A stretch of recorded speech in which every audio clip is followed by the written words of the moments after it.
one thing you kind of mentioned is that you decided to take on, you decided to be an advocate for these students before you even really learned all the nuance of working with these students, which can be, which is an education all to itself, because we've had to learn how to evolve our language. There's certain words that that are not to be used anymore. But I don't know if the general public still really fully realizes how to engage or how to address or how to talk about special education students. Because I know right now, I think the terminology is they're differently abled or uniquely abled. Am I right? Is that the right way to kind of talk about it?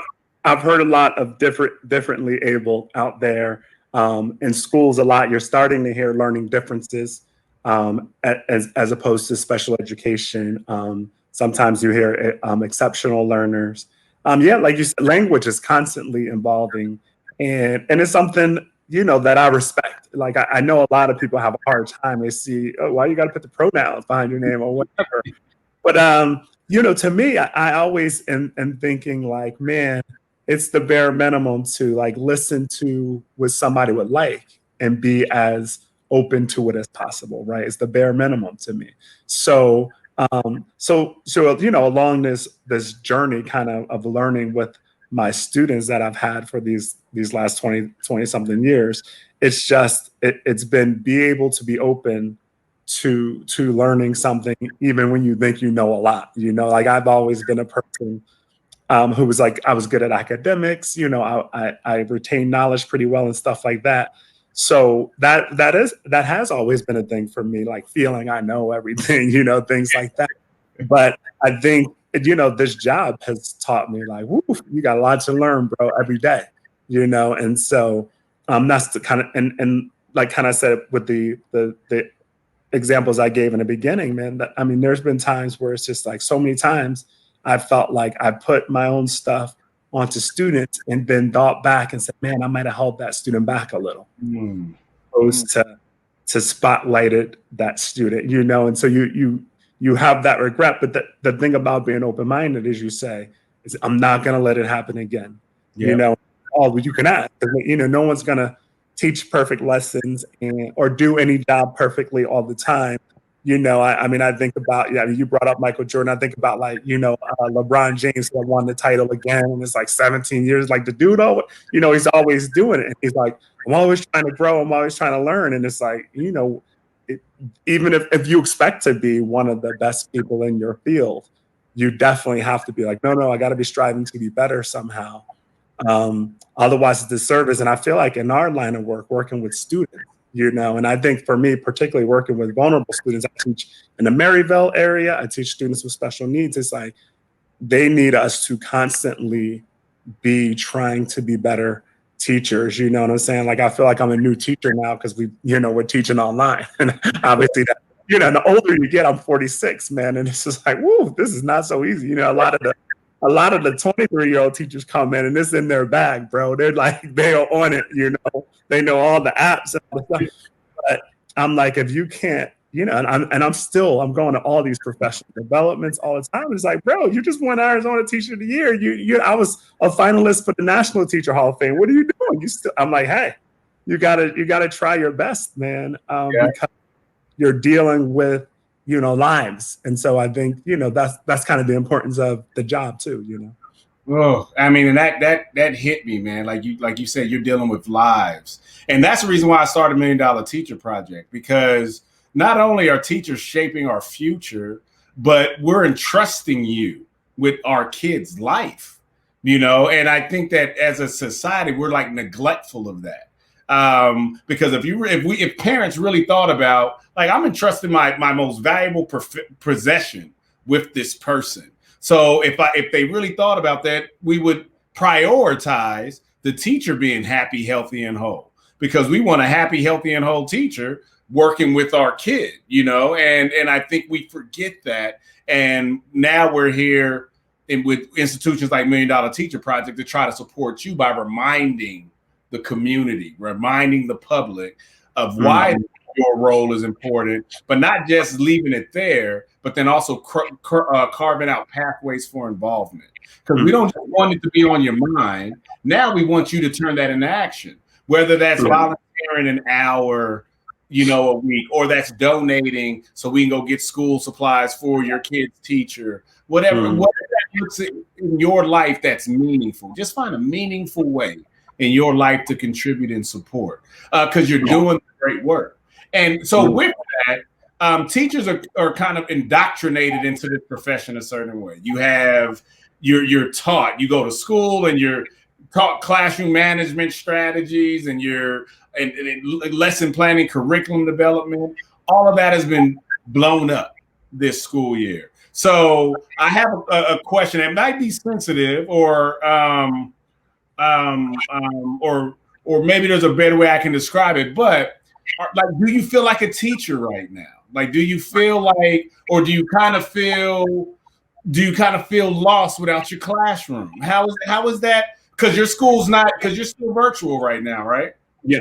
Yes. I do still feel like a teacher, because, we are still, still teaching every day, still engaging minds every day. But I don't feel quite the same, right? Because for me, always the biggest part had been kind of building those connections with students. And it's just a really hard thing to do from afar. I still am trying, even today, like my first 15 minutes of class was just getting to know you stuff. And we are now in our 11th week. So it's not like I don't know them, but you know what I'm saying? I do want us to feel like a community and things like that. But man, in person, you really get a chance to connect in ways that you can't do online, no matter how great you are doing and no matter how great the students are doing.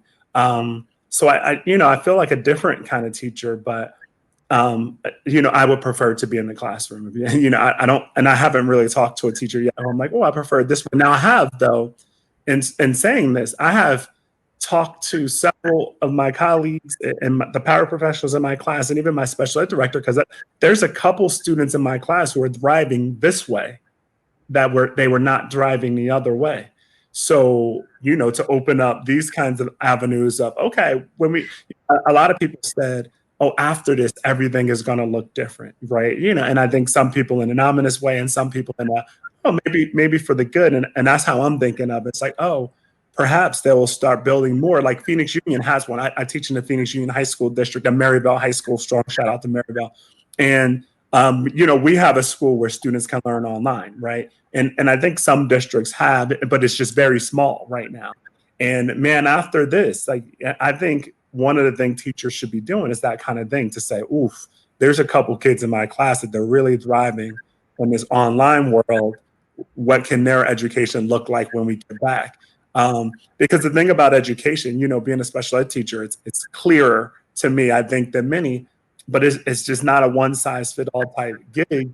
And, you can do it in a lot of different ways if you have the options, if people invest in the schools and things like that. I remember, what Red for Ed came through and everybody was hyped. And I felt like it was one of the few times that there was no real debate over what teachers deserved and et cetera, et cetera. It's like most of the state was saying, yeah, let's do it. And I remember thinking, I was all right. I was doing better than most because I've been teaching for so long. I got the master's degree, all that stuff. But I was really thinking a lot about my younger career with teacher salary and things like that. I had 3 jobs at one point, bro. Like I actually showed up to teach every day. I worked, so I taught my class every day. I went and I was doing respite and habilitation for a student with special needs 4 times a week. And I was driving Lyft and Uber, man. And so, and a lot, like, because I was broke, you know what I'm saying? And that was really frustrating because I was in year 12, 13 of my teaching career, still needing 3 jobs, man. Like until 2 years ago, probably because of winning state teacher of the year, I was, I don't have to necessarily have another job, right? And the thing about it is we talk about how important a job is and how, like you said, parents are entrusting teachers with their most precious person in their lives and things like that. And it's like, and a lot of times they're getting a person who was hardly sleeping. They are thinking about bills. They're thinking about student loans that they haven't paid back yet and things like that. And so to no fault of their own, they're trying, but there's no superhuman people out there. So it just takes away a little. And I think about, when I was most effective was when it was like, okay, I don't have this financial burden. And like now, man, like I said, like right now, I've taken probably 10 hours of probably professional development a week, maybe a little less than that, but just really kind of trying to get better at this whole online thing and this, that, and the other. And you can't do that if you have other jobs. So it's like, I always had time to teach my lessons of the day and prep my lesson for the next day. But a lot of times that was it. Whereas if you're good financially, man, teachers are going to be doing those really cool extra things that really like could save a child, man, And it's, and I don't want to, and again, we're in a pandemic and we got a lot going on already, but I feel the state of our teaching profession is at crisis levels, in my opinion. And you're a teacher, you're in a profession. I'm on the outside. I'm a supporter. And I created an organization because I see a huge potential cliff ahead if we don't get out ahead of it. And you mentioned Red for Ed, and those were great conversation starters, and those are great moments. But we need a movement. We need a movement of the community, a sustained movement of people really every day showing up and not waiting until teachers walk out.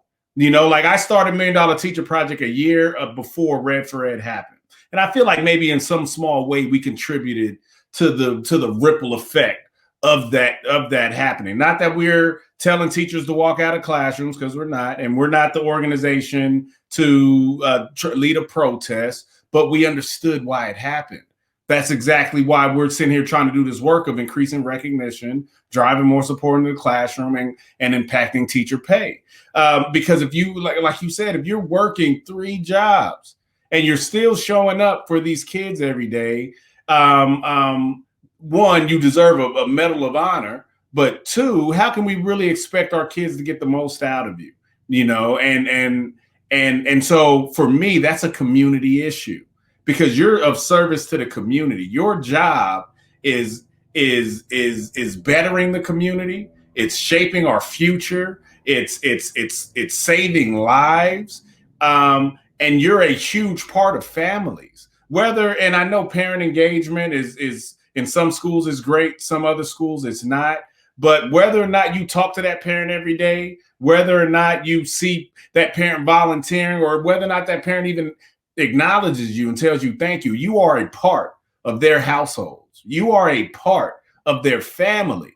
And those are all the reasons why I feel like it's a community issue, and why we have to partner with you. We can't just treat your classroom like it's a daycare or a drop-off center. Like there should be partnership. And so that's what we're hoping to stimulate and grow is true partnership between the classroom and the teachers that they serve. And so you've mentioned it a couple of times. You're a teacher at Maryville High School, which is the high school I graduated from. So that makes the fact that the 2019 Teacher of the Year came from my high school makes it even more special. But it is a challenging environment. It's a low income community in a lot of neighborhoods. I know when I was coming up, I was wrestling with the traps of the street and getting recruited by gangs and trying to launch my rap career and a whole bunch of other things. So it's also commendable how you're able to represent what you do for those kids. Do you see that? Do you see the kids on the campus? What are those conversations like? Do you feel like you're having an effect? Because representation matters. Oh, without a question. And not not, you know, since after I won Teacher of the Year, right? That was just one of those things that I suppose ensured that all 3,000 Maryville kids knew who I was. But I was, you know, I was really out there a lot because I do feel like schools need the communities. Like I'm a restorative justice trainer in the district, one of the restorative justice trainers in the district. I've run a social justice club. So we're always out there, like me, my students, my club students, trying to, you know, build community. And the people at Maryville, you know, they always knew that I was all about that community and loved the community. And you know, it's been my only my only traditional public school job. The other schools I taught at were schools for students with special needs, not a school that had regular ed and special ed kids. So this was, you know, this first school I taught at, it'll be the last one because I love it. But yeah, you know, one of the things is like I don't have children, and now I'm single and stuff like that. So I always had probably a bit more time than a lot of teachers had anyway. But yeah, I'm just always on campus, man. I'm the announcer for the football, basketball games. I do the scoreboards. I'm just out there, you know, because I think it's important. And you know, you said it, and I think I might have even said it once earlier. We were talking about the thought of like saving the kid's life or whatever. There's been so many students where I know that I wound up meeting, connecting, that I possibly wouldn't have if I just was out there a little less. You know, just given that extra time a couple of times might have been the connection that has some student on a whole different path, right? Because I think about, you know, it could be one moment. I talked about how my life was changed in a moment. Yeah. And so, you know, I don't want to possibly not have a student have their moment of, hey, there's a person who totally cares about me. There's a person who thinks that Maryville is a great community.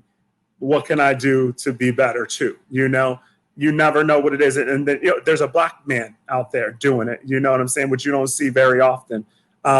There's a person who is telling you you should have pride in your heritage, pride in your learning styles, pride in your language, or whatever it is, you know, things like that. Maybe that's the thing that puts them on the kind of path that they go out there too and start changing their community and start doing stuff like that.